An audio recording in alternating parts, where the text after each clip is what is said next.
bet on Zara. You got most of his demonstration on it? Zera, Mamarim, Babanim, Makatim, Azebu, Et Yahuwah, Naadzu, Et Kwadosh. Now, reading that, I was going over that, because we're going to the language, and again, I'll go back to, you can read Isaiah, 1st chapter, the 4th verse. Isaiah chapter 1, 4th verse. Our sinful nation, a people laden with iniquity, a seed of evildoers, children that are corrupters. They have forsaken the Lord. They have provoked the Holy One of Israel unto anger. They are gone away backward. Now, going right there, of course, now, one of the things I would say, before you, when you go into the original language, before Yahuwah, before the Holy One, is a word there called Et. But it's no really nothing to describe it in English language. So you lose something right there in the translation. Now, when you go into it and you look that up, that Et, it's in a demonstrative sense of entity, properly of self, but generally used to point out more definitely the object of the verb. Pretty much it's the same self, but that Et is connected to Yahuwah and it's connected to the Holy Ones. Islam. Now, going back to our own teaching, what the prophet taught us about the higher self and the lower self. Now, if you connect to one, we know understand about the unity of Allah. But these people here, they're a sinful nation, whatever, those they fell off. So they're not connected to the Most High. But just that little word right there, you lose a little something in the meaning of in the translation. Islam? Islam. Oh. And of course, now we go into even there. It says Et Kodosh. Of course, speaking about the Holy One. Of course, we know the Holy One. The Holy, again, of course, is sacred, ceremonial, or morally. And of course, as a noun, it can actually mean God, and it can also mean an angel, a saint, or a sanctuary. So again, like I said, that self is not connected to God, or that self is not connected to a sacred, or it's not. It doesn't have no morals. See, people, again, we're going back to chapter 1, and people have to base themselves. You said, we go into the Bible again, because there's lessons and lessons that we have to learn. Islam. Because we have to understand what happened. Well, we know, those who understand the Bible, whatever, how many times that Israel had transgressed. Prophets came, they fought, they didn't listen to them, and then they got caught up in this mess. Just like when we read our proclamation, whatever, the Supreme Grand Chief prayed the what he tells us, we got to pray to get out of our mess, but we got to focus on what the prophet brought us, because he has the answers, Islam. Teach. Islam. Because that's why we have to go into what the prophet said. Now, just bounce around, because of course I'm using Isaiah, but then related to what Noble Joel Lee brought us. Because he brought so many things to wake us up. But of course, we don't understand what is a prophet. The prophet's a thought of Allah. What's the duty of a prophet? To save the nation from the wrath of Allah. If you don't follow the laws, whatever's going to happen, you're going to suffer the wrath of Allah. Islam? Islam. Then this going back to now what our prophet taught us. The prophet in this last days of time, Prophet Noble Joel Lee, speaks to the nations. And this is coming out of Moorish literature, something that we should all have, because along with our Circle 7, the Resurrection book, and of course the Moorish literature, and the one-on-ones, the Quran, the Bible, all these things that we need to help understand what the prophet brought us. Islam. Prophet Noble Joel Lee speaks to the nations. If you have race pride and love your race, join the Moorish Zion Temple of America and become a part of the divine movement. Then you will have power to redeem your race, because you will know who you are and who your forefathers were. Because where there is unity, there is strength. Together we stand, divided we fall. Now, Peter goes on to say, "Come, good people, because I, the prophet, sent to redeem this nation from mental slavery which you have now. Need every one of you who think your condition can be better." And right there, you know what I'm saying? He's just laying ground with whatever he's trying to call in the people. He's trying to rally the people, like all the prophets did before. Like everyone who came to uplift on humanity, they all came with a message, they came with a book, and they came to wake the people up. But again, just like in the Bible, just like with Isaiah, the people didn't listen to him. So they got taken away in captivity. They debased themselves. They was a sinful nation. And what's going on, when you look out these windows, what's going on with our people? We understand more than what the laws, the way we're supposed to carry and maneuver in this world today, but so many of our people out there don't. And we see that they've fallen. Now, even still going in with some more what the prophet told us. What shall we call him? Islam, awesome. I'll read for you. So you can start with the second chapter, second paragraph.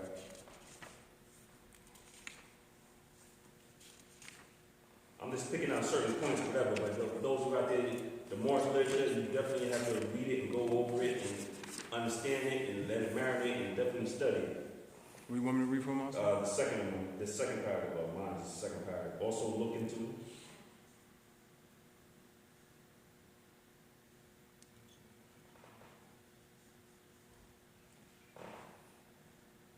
Okay. Islam, I got it, Master. Also, look into the history of the founders of civilization and see who they were and where they stood in the building of the present civilization. Probably. Islam. Right there, that's the main part. Because like I said, it goes in detail, but right there, it said, look at those who are the founders of civilization. That's us. We the founders of civilization. So we have to understand our history to understand what's going on. That's right. Like I said, the spirit, the Elohim, whatever they created, everything that ever was, is, and never will be. As we know that we are the Elohims. So we have to understand our past, to understand our present, so then we'll know what's going on in the future. Because it's going to be on us to shape what's our future. Islam. Oh. Then again, of course, the prophet, he goes in, there's a divine one from the prophet. Of course, that's long, that's something to understand. Again, I'm just giving you how our prophet, he came and brought so many messages and ways for us to uplift it, but we know our people are not listening. We're not enough of our people. And even still, we talk about the Savior of humanity. The part of the Savior of humanity I want to bring out, that he talks about false prophets. I don't know if you got the Savior of humanity. I got it, Master. What do you want me to read? From humanity must be lifted. All right, Islam. Humanity must be lifted from the unwholesome depths of poverty, misery, and misery, and suffering, and placed on the solid rock of salvation. There are some who claim to do this, but upon investigation, one finds that they have slouched under the wings of the cross to extract from those who come to them means by which they can have the pleasures of this life, while they point their followers to joy after death. Islam. Right there, it just goes in on false prophets. You turn on the TV, or you out here in the streets, or whatever, you hear these people, especially social media now, you look at a person, they have all these views, followers. But then, we did the knowledge or whatever, we know this person is not the truth. You turn on TV, all these super mega churches or whatever, if people are getting so bold, it's like, yo, I need a jet, man. So bold, like, yo, I need a jet to get around or whatever. What's wrong with a car, train, anything, just like anybody else? Because I'm saying we don't differentiate between any prophet, but those are just prime example of false prophets, huh? It's long. Now, I don't want to get too far off the track, but going back to Isaiah, I forgot where I was at. Isaiah 1:4. 5, because you'll start with 5, we finish with 4. All right. Why should ye be stricken any more? Ye will revolt more and more. The whole head is sick, and the whole heart faint. Islam. Now, right there, he's talking about the nations. The head of the nation is sick. So, of course, now the head is sick, now the heart is faint. Even though we have our own government, the Moorish American, we have our own thing. But still, right now, we still oppressed living in this land, oppressed, whatever. So we have to understand their government. And you look at the top of this government all the way down or whatever, it's falling to pieces. It's corrupt.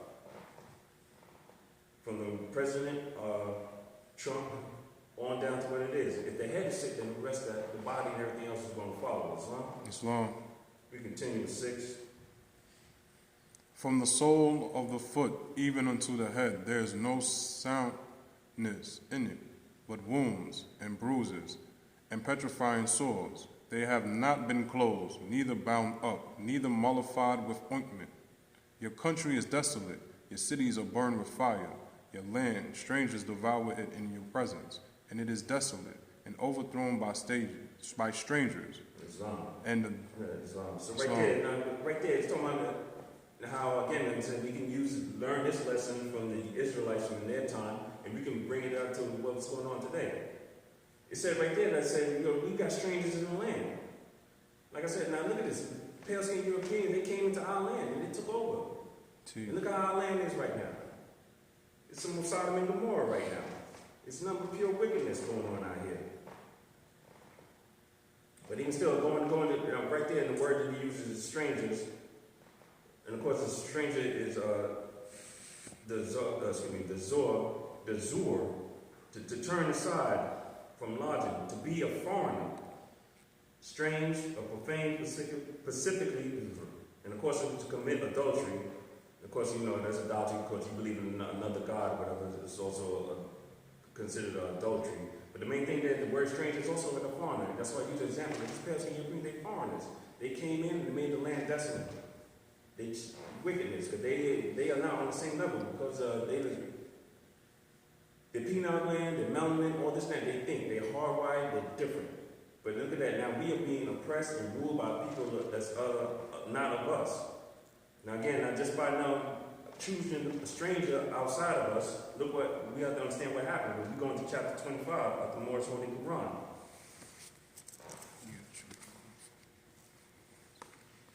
This is what, of course, we know is the covenant. I'll just go through it real quick. Ye are the children of one father provided for by his care, and the breast of one mother have given you suck. That the bonds of affection therefore unite thee with thy brother, that peace and happiness may dwell in thy father's house. And when you separate in the world, remember the relation that binds you to love and unity. And right there, that love and unity, there's not enough of that going around in our community. You had to read that, Muslim? Yeah, you saw it. You see how I just had to make sure I didn't mess that up. But bottom line, there's not enough love and unity in our community. Because we all are on different paths. But the Prophet Noble Jali, he came to put us back on the righteous path. Islam. And what part I wanted to get to, and prefer not a stranger before thy own blood. Now, how many people out here, we kill our own brothers and sisters, now we even killing our own children or whatever, and they ain't doing nothing for us. That's making that stranger, it's better in their pocket. That's putting that stranger, that foreigner, in a better position to rule us. Because now we divided. And that's their number one tactic, divide and conquer. Gee. I was talking to somebody last night, whatever. I was like, I don't care, you can have 10 brothers standing, strong, ready to do their thing or whatever. But them Europeans, they're going to come in, they're going to find that weak one. That one, it's like, yo, you want the power and all this thing? You want the money? They're going to find something. They're going to find that weakness, and they're going to prey on it, and they're going to get that one to turn on the other now. Divide and conquer. And why? Because that person preferred a stranger over his own blood. It's called Judas. Islam? It's called Judas. Yes, Islam, that's right. Judas. It's called Claude Green. Right, Islam, that's right. You need a tooth to be pulled. It got pulled. But then we still go into, of course we go back into the Bible, the Torah, which of course is laws or whatever. One of the laws is, we don't have to read it, but Deuteronomy 10:20. To cleave to those who know him, those who know the Most High, those who are on the same, those who are not Gentile, those who are on the same path as you. Those are the ones you're supposed to cling to. That's why I say, even outside of here, even today, what the prophet says, the Moors should be living together. You're supposed to be in close proximity. Why? Because we scattered all over the place. It's easy for something to happen. Now, some really pop up and hop on the phone and, I need help, whatever. How long is it going to take for the brothers to rally? When you live in close, whatever, you in the same neighborhood, village, and all this thing, you can just come outside and see what's going on. That's why it says, again, Deuteronomy 10, cleave to those who know him. Of course, and then even Deuteronomy 29:8, emulate his ways. And of course, now that's emulate the way the prophet ways. We all know we're supposed to emulate the prophet. Understand his words deep, but you have to understand and you have to study what he brought us. And let that manifest, marinate with you, and let that manifest with your works and deeds. Islam? But, okay, we go back to, we was at 8. And the daughter of Zion is left as a cottage in a vineyard, as a lodge in a garden of cucumbers, as a besieged city. Islam. So now the daughters of Zion, they left out there. Now they done knocked the men off the square, whatever. They got us in jail. They done feed us all this and that. We're not healthy and everything. So now we can't protect our women. And now we don't have the strong, upright man in the house, whatever, too many times. And now you see these women out here, they walking outside, whatever, like hard barely dressed or whatever. Because you know what I'm saying? Because now our daughters is left out there. So now they pray for the wolves out there. And of course, sometimes, too many times, it's our own praying on them. And then, even now, because, let's be real. Human trafficking is real out here, whatever. When was it? Last year, a couple years in D.C., they're talking about like how many thousands of young sisters disappeared. They don't know what's going on, whatever. They pray, man. The daughters of Zion left out there, man. Teach. We go to 9. Except the Lord of hosts had left unto us a very small remnant. We should have been as Sodom, and we should have been like unto Gomorrah. Hear the word of the Lord. Islam. Of course, when I go to the Lord of hosts, Yahuwah is a Sabat. Of course, this is the Lord of the army. Had left unto a very small remnant. And we should have been, of course, now we think of Sodom, we think of Gomorrah. Because, of course, you think of that time with Lot, whenever they played burnt, which it did. But it also has more than one meaning. Now, Sodom, not only is it a city, of course, by the Dead Sea, it also means scorched or burned. Gomorrah, or really in its original language, Amorah, is a ruined heap. So now we go back into 9, and it said, the land of the host left us very small remnant, and we should have been in Sodom and Gomorrah. It means the land is going to be burnt, scorched. And look what it is right now. Between the chemicals, the pollution and all this and that, these strangers, these foreigners that came into our land and they're destroying our land. They're sucking up all the resources. They're using us as human resources. They're trying to drain our energy. And it's going to be nothing but a scorched land by the time they're done. Islam? Islam.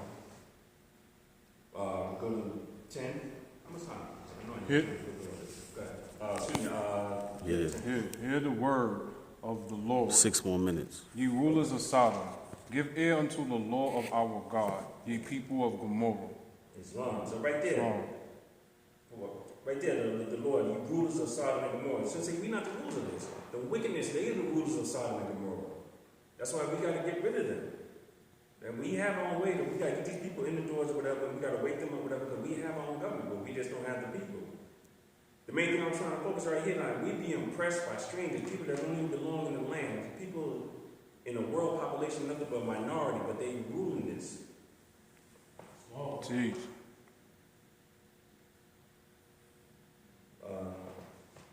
We can go to 11. To what purpose is the multitude of your sacrifices unto me, saith the Lord? I am full of the burnt offerings of rams, and the fat of fed beasts, and I delight not in the blood of bullocks, or of lambs, or of he-goats. So right there now, he's talking about, pretty much, he's done with the sacrifices. But again, I'm comparing now, what did the Noble Drew tell us about sacrifices?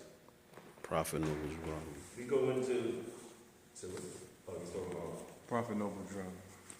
chapter 8. Go into, what was that, brother? Islam, that's right. When we go to chapter 8, verses 16 to 22. Islam. And then the people asked, to whom shall we bring gifts? Where shall we offer sacrifice?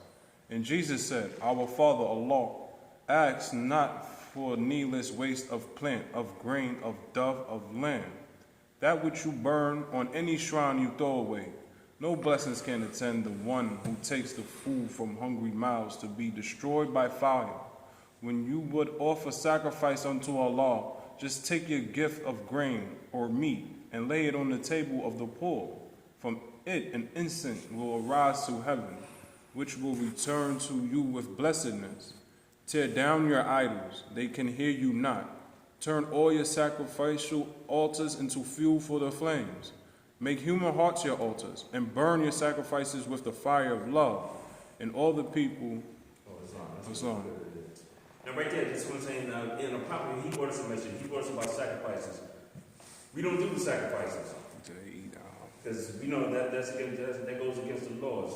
And of course, now this is what the prophet said. What we supposed to do, we supposed to sacrifice your life, your time, and whatever to help this movement move. And then anybody who's been in the movement, we all make sacrifices.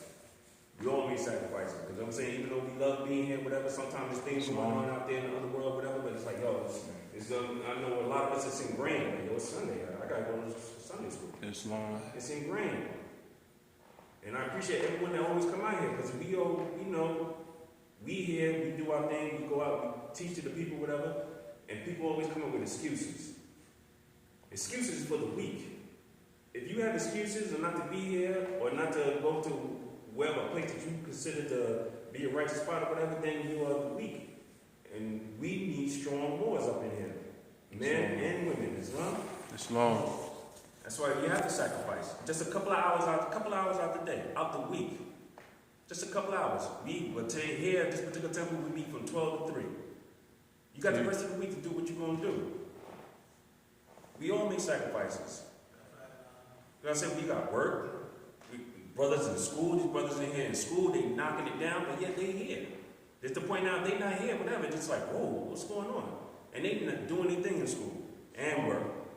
And of course, be family men. We all have families. But yet we here, Islam. Islam. And it's time to do missionary work where we get together, whatever, we go out there and we make it happen. We sacrifice time. And I speak for myself, of course, as a married man or whatever, mostly Saturday, that's the time supposed to be family. But we got missionary work, or we got some other type of temple business to do. I gotta take care of that. I gotta sacrifice that. So when somebody come in here and talk about, I wasn't here because of this and that, I mean, of course, some things is like, oh, understandable or whatever, you know, it happens or whatever. But then some is like... But if it's consistent, then you know it's a problem. Islam. That's right. That's right. It's like they here, whatever, you know what I'm saying? You take a week, 2 off, and this and that, and then that's about 3, 4, and it's like, yo, what's going on? And then when you hear certain things or whatever, it's like, all right, you're not built for this road, man. Yeah, You're not built for this road, then, you know, let's step off, let somebody else get on there. You're taking up space, Islam. Islam. But I know my time is almost running out, but the main thing I just wanted to point out, whatever, because all these prophets, they came with a message to uplift the people. Here with Isaiah, they didn't listen to him, they got taken away to captivity. Here, over here, we said we fell up the righteous path, whatever, and of course now we being oppressed to this day. We following up, too many of us are under the laws and under the culture of these foreigners that came in our land. Because a lot of this crazy that starts out here in these streets or whatever, it stands back to them. They had all their ways through our food, through our social media, whatever, they're brainwashing our youth. Teach. So that's on us to follow what the prophet did and give this out, pass this out to the people to wake them up. Because the prophet, he came to save us. If not, what's going to happen? We're going to be stuck. We're going to be stuck being ruled by foreigners, by strangers in our land. Of course, you know, a lot of people want to go back to Israel, go back to Africa. That's cool. I got no problem with that. I'll come visit as soon as the money's right or whatever, but this is our land. Islam. This is our land. The prophet said, we've been here since before the great earthquake. Islam. Islam. Why would we want to go anywhere? We got archaeological proof showing we've been here since BC, the Olmecs, the Canaanites, archaeological proof throughout this land. Like I said, I got no problem go visit, but yo, this is my home. And just like anything, if somebody come in your physical home, you're going to fight to the death to make sure that they don't take over, right? It's the same thing when we out here in this land, whatever, we got to have that same mentality. So with that, I say Islam and peace. To the next time. Peace. Islam. Peace.